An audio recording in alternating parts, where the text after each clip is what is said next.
In the headlines, tragedy in Jigawa as floods claim 35 lives, thousands left homeless. Resident doctors begin 7-day warning strike over abduction of colleague. Tough times pushing Nigerians into selling properties at giveaway prices. On the foreign scene, Germany donates 100,000 mpox vaccine doses to combat outbreak in Africa.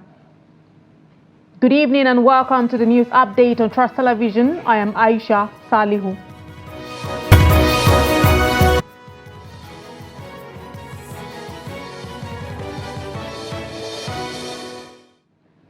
The news in detail. Farmers across Jigawa State are counting their losses as flood waters continues to wipe out their entire harvest for this year's wet farming. Jigawa State Emergency Management Agency say the state is facing imminent food shortage. Trust TV's correspondent Idris Jibrin now reports. Abdu Inwa is a subsistence farmer in Kiawa local government area of Jigawa State. He watched helplessly how his only farm was washed away by the flood. With 2 wives and 10 children, Inwa is now at the mercy of the state government or anyone willing to assist. Here is my farmland, and I spent so many thousands of naira here. And I depend upon God and I depend upon this farming. As you are watching me, everything is cleared out away by this heavy rainfall. Even the person who has 74 to 75 years, he didn't experience this. Residents have lost their only means of survival and resorted to seeking refuge in schools and mosques. All this area is like a valley.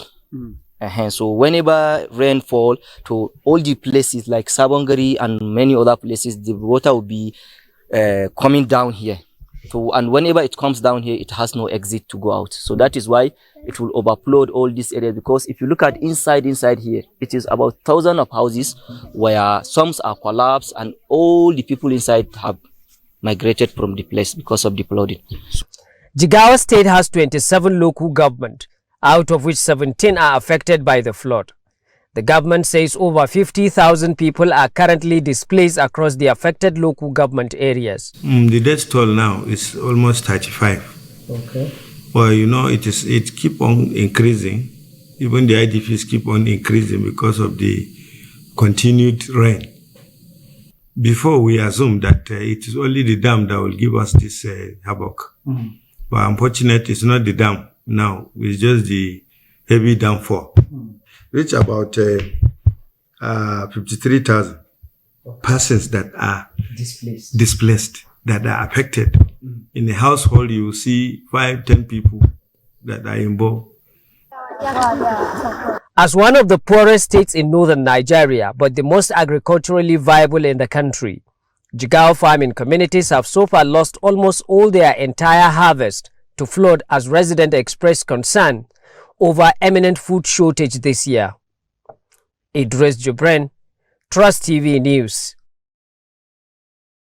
More on the devastating effect of the flood. A severe gridlock has brought traffic to a standstill on the Abuja Kaduna highway. This follows heavy rainfall that hit the region early this morning. The downpour, which began around 6 a.m., caused significant flooding.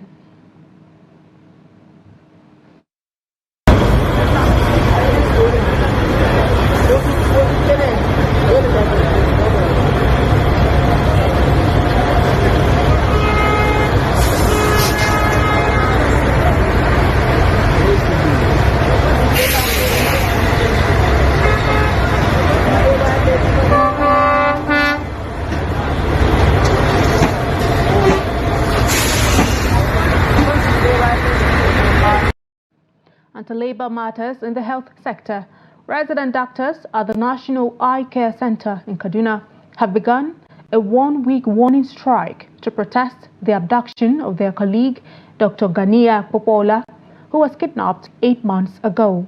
The strike paralyzed activities at the center, leaving only consultants to attend to patients at the hospital. Trust TV's Bello Musa has more. It's been 8 months since Dr. Ganiat Popola was abducted from this house at the staff quarters of the National Eye Care Center, Kaduna, alongside her husband, who was later released. Her colleagues are still devastated months after the incident. Dr. Ganiat, like you said, she's a very close colleague with a very passionate mind, very kind-hearted, a mother of 5 children, and she's very passionate about her work, and that's the unfortunate part. When things like this happen to those people, you just know that if not for destiny, if there are ways, if there are other people to choose, they will be the least people. And Dr. Ganiat is such a person because of her kind-heartedness. Despite several efforts by the union to ensure that their colleague regains her freedom, authorities are yet to secure her release. We've given government enough time to do whatever they can do. It's been 8 months since our colleague have been out of this hospital, and we've managed the issue based on security advice and what have you. But it's been 8 months, and the national body felt it's not something we can keep waiting anymore, and that's why measures were taken the way they were taken. The hospital is now almost deserted as the strike begins. Honestly, if you go around, you realize that no doctor, as I speak, no resident doctor, let me be more specific, is on ground currently to work. That is based on the directive of the national body. After our virtual meeting yesterday, we agreed to shut down every center. All residents in those centers will stop working. The absence of Dr. Popola is greatly felt in this empty house where she was kidnapped months back. Bella Musa, Trust TV News, Kaduna. Also, resident doctors at the University of Port Harcourt Teaching Hospital have joined the 7-day warning strike declared by the National Association of Resident Doctors. The President, Association of Resident Doctors, UPTH chapter, Dr. Dumbari Mbo, who confirmed this on Monday, said the decision is in solidarity with their colleague, Dr. Ganiat Popola, who was kidnapped 8 months ago in Kaduna State. He said the resident doctors at UPTH have been communicated following the decision taken by the National Executive Council of NARD to proceed on the warning strike. While calling on the federal government to improve security and address other challenges across the country, Dr. Dumbari said at the expiration of the 7-day warning strike, the doctors at UPTH are ready to join a full-blown strike if their colleague is not released. A visit to some wards and departments in the hospital show skeletal activities as a handful of doctors were seen with few patients waiting to be attended to. The president of NARD, Dr. Dele Abdullahi, declared the strike after a virtual emergency National Executive Council meeting held on Sunday, August 25, 2024. He said the warning strike would last 1 week and thereafter metamorphose into a total strike with no emergency care.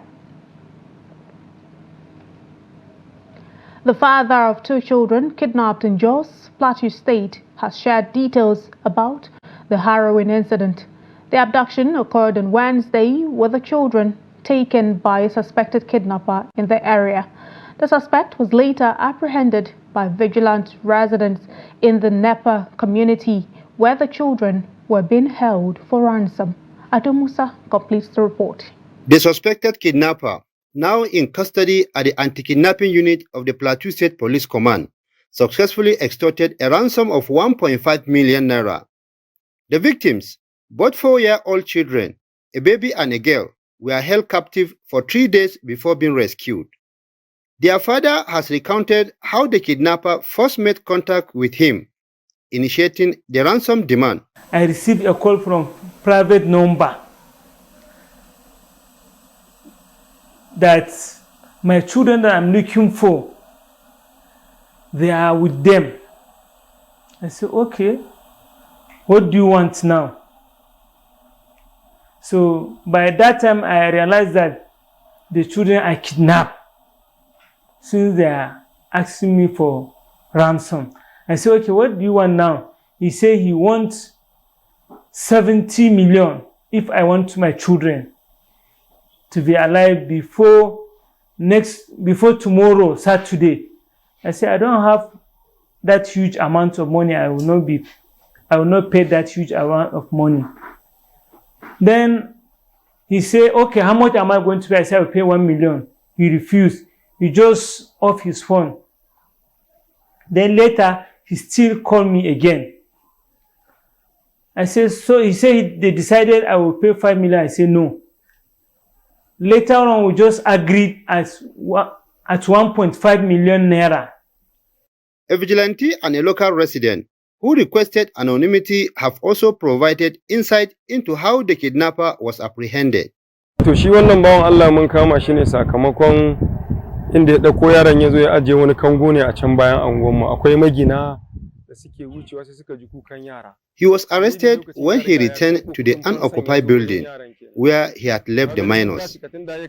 As people passed by, they heard the children crying and quickly rushed to the scene. They rescued the children and took them to a nearby house, all while keeping watch on the building. Hidden from view, they waited until the kidnapper returned. The moment he entered the building, they moved in and apprehended him. So I come out, help them to catch him. Him too.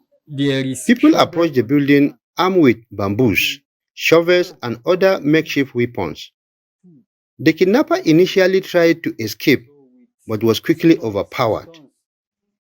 After capturing him, we tied him up with a rope and handed him over to the vigilante office. The spokesperson of the State Police Command, DSP Alabo Alfred, who confirmed the incident, said the suspect is being investigated. Ado Musa, Trust TV News, Jos.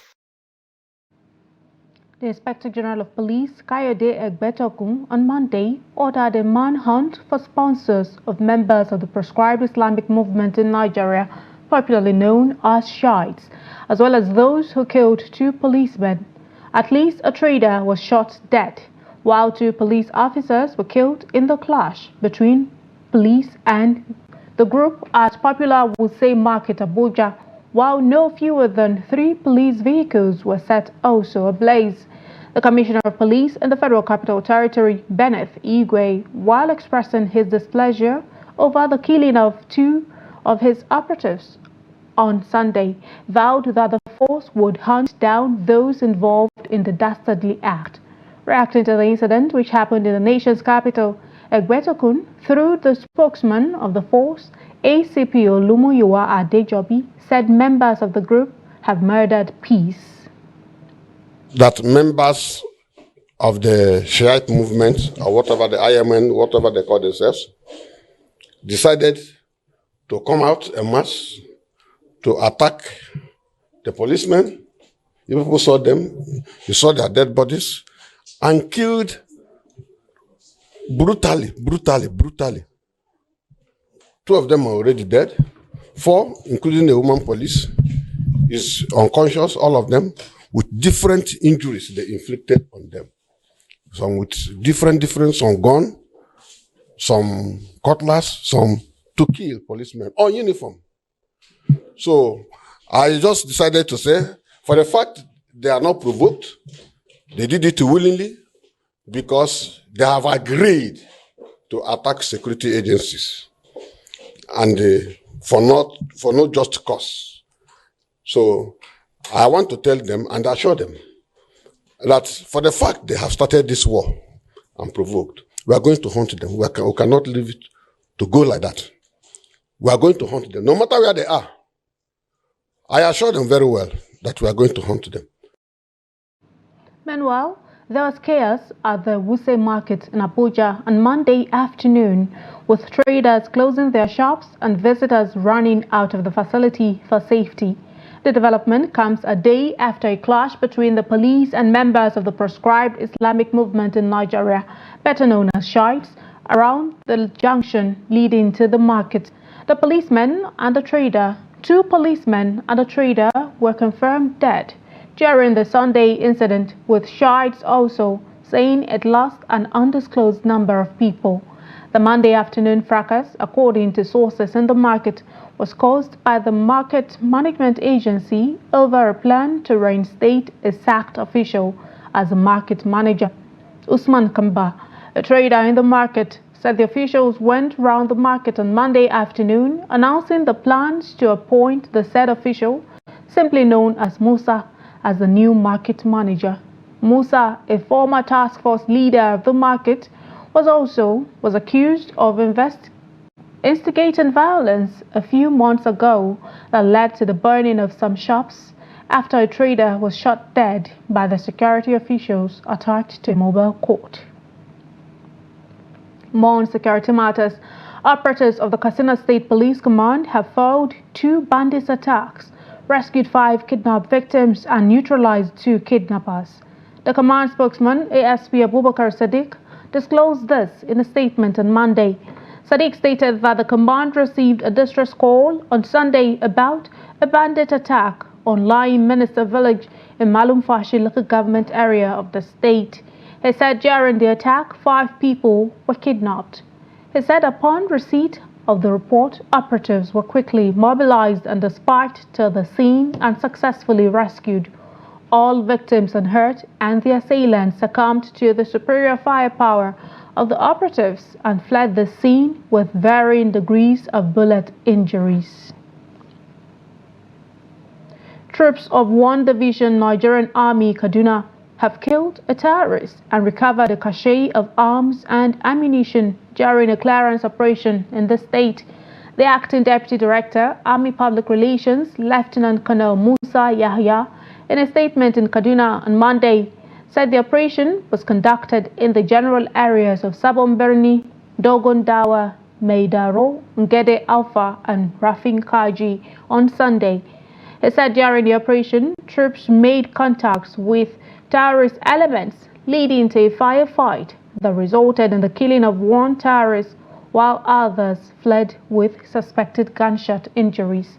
The Army spokesman added that the troops recovered 4 AK-47 magazines, a PKT belt with 86 rounds of ammunition, 2 motorcycles, a Techno mobile phone, a Boafeng handheld radio, and an Airtel recharge card valued at 5,000 naira. Yahya said the general officer commanding the 1 Division Nigerian Army and commander of Operation Well Punch, Major General Mayurenso Saraso, commended the troops for their success and urged them to continue making life unbearable for terrorists, insurgents, and their collaborators. This is a news update coming to you live from Trust Television. Still to come. Tough times pushing Nigerians into selling properties at giveaway prices. We'll bring you more news on return. Please stay with us.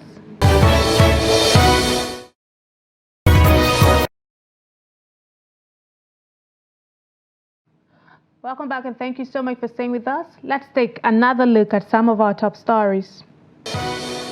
Tragedy in Jigawa as floods claim 35 lives, thousands left homeless.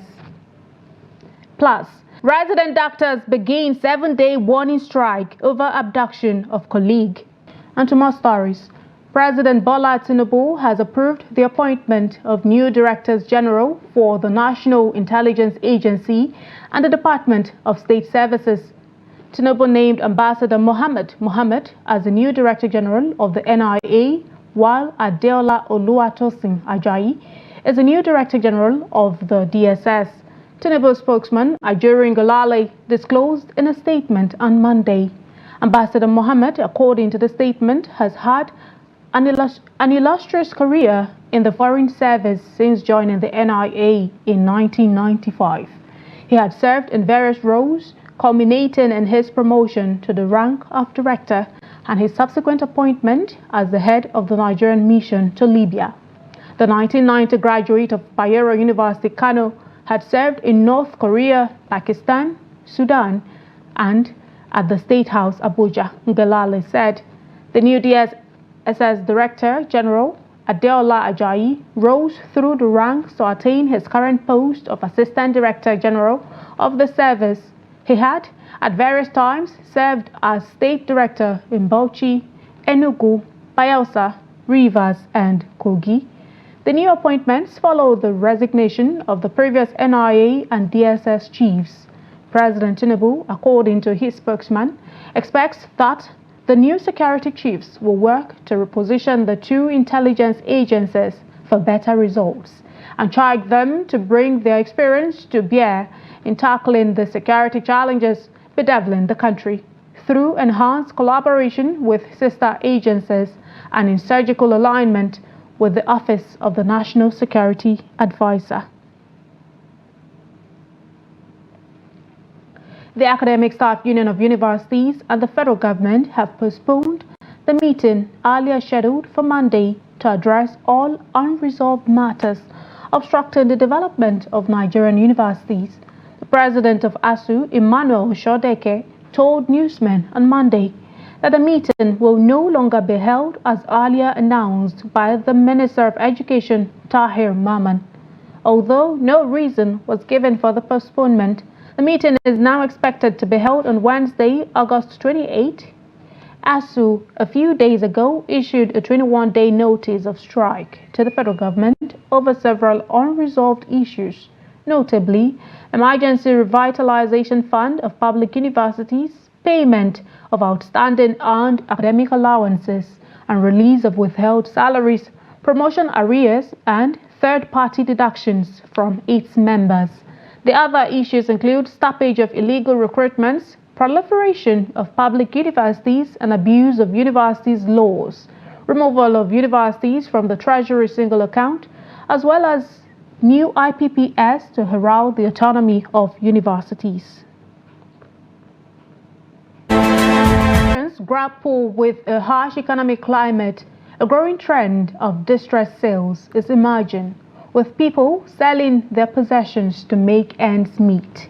This practice is gaining momentum as the cost of living soars, leaving many with few alternatives. Neil Sampson has more. A distress sale refers to the rushed sale of assets such as securities and property. The sales are arranged very quickly and generally at a loss to urgently cover significant debts. These FCT residents shared their thoughts on the phenomenon. Food is hard. As at then, we used to buy module of Gary, like 150 naira, but now, the last time my wife bought, 1,200. So that's the reason why, simple, the reason why we're going to distress sales. I have to feed my kids. My children, they have to go to school. You want to sell off whatever you have so that you can be able to jump out of the country. And so because of the stress I'm already going through here, I want to sell whatever I have. So because of that, I will look for anyone available around. Please, can you buy this thing? And they will tell me so amount. Even if it's not what, if I can check the value of that thing with the market, I can tell that, okay, it's even more expensive. But because I need the money almost immediately, I will just let go of that thing just to have the money to leave the country. I think it's because of the hardship. A whole lot of people can't even afford 3 square meters anymore. So the demand of selling anything to get something to put on the table is really high at the moment. It's because of the hunger now. It's just like, was it not just, how many weeks ago we went on hunger protest? I was part of that protest. Despite the general notion that these assets are often disposed at a loss when sold under the nomenclature of distress, these FCT residents, however, have different views on the issue. We take advantage of the situation. We take advantage because of the corruption that are eating into the country. It eats into every sector. So every sector is taking advantage. The child that is selling, even if it is granules and if it is a distress sales, they take advantage of it. Sometimes when you check the value of these things in the market, it's almost twice less than the amount they are selling in the market. For instance, now somebody can say a phone of about 115,000 naira. Distress will make you sell it at 50,000 naira. That's even much less than the amount that is sold at the market. It's a choice. Like me now, if I actually need something and I have no choice, definitely I will have to sell what I have in order to get the money and feed the bills at the moment. So I won't feel cheated because nobody is forcing me. Deji Mike, a businessman who deals in sales of laptops, phones, and other gadgets here in Abuja, sheds more light on the distress sale business and its risks. As a businessman, somehow it's to our advantage because it gives us a bargaining power this time. You know, when a customer comes to buy from you, they are bargaining with you. You have to sell as low as possible. So when they come to sell to us, we bargain with them, but also come with its risk. Now, it's not really to our advantage. I've had people saying that those of us that buy from them are cheating. Now, there are a lot of risks involved. One, we have to be sure you are the owner of this device so that we don't end up selling to someone and having issues. We have to be sure that this device is intact. Then there's also the possibility of not selling immediately. Prices rise and drop. And even if it doesn't drop, new devices are coming out. So if your device is way back, the value keeps dropping. So while buying these things, we try to make sure we maintain a kind of equilibrium that we won't be cheating the customer and won't be affecting our business negatively also.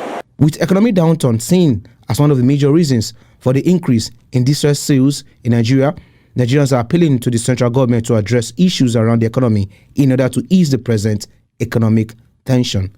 No. Samson, Trust TV News. We'll take it away from Nigeria now. Germany will donate 100,000 mpox vaccine doses from its military stocks to help contain the outbreak on the African continent in the short term, as well as provide help to the affected countries.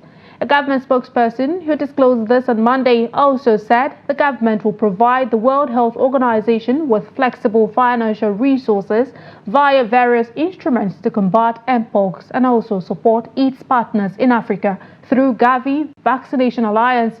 Germany has around 117,000 doses of Genials, which is being stockpiled by the German army after Berlin procured it in 2022. And in sports, Super Eagles midfielder Wilfred Ndidi has declared the team readiness for the upcoming 2025 African Cup of Nations qualifiers against Benin Republic. The Nigerian side will host the Cheetahs of Benin in the opening leg of the qualifier in Uyo. The Beninese defeated Super Eagles in the 2026 World Cup qualifier in Ivory Coast a few months ago. But the Leicester City midfielder confirmed they are ready to take a revenge. We've come to the end of the news update on Trust Television at this hour. Do not forget, you can always follow us across all of our social media platforms and also join our YouTube live stream for more news, programs and documentary. I'm Aisha Saliu. Thank you so much for watching. Join us again.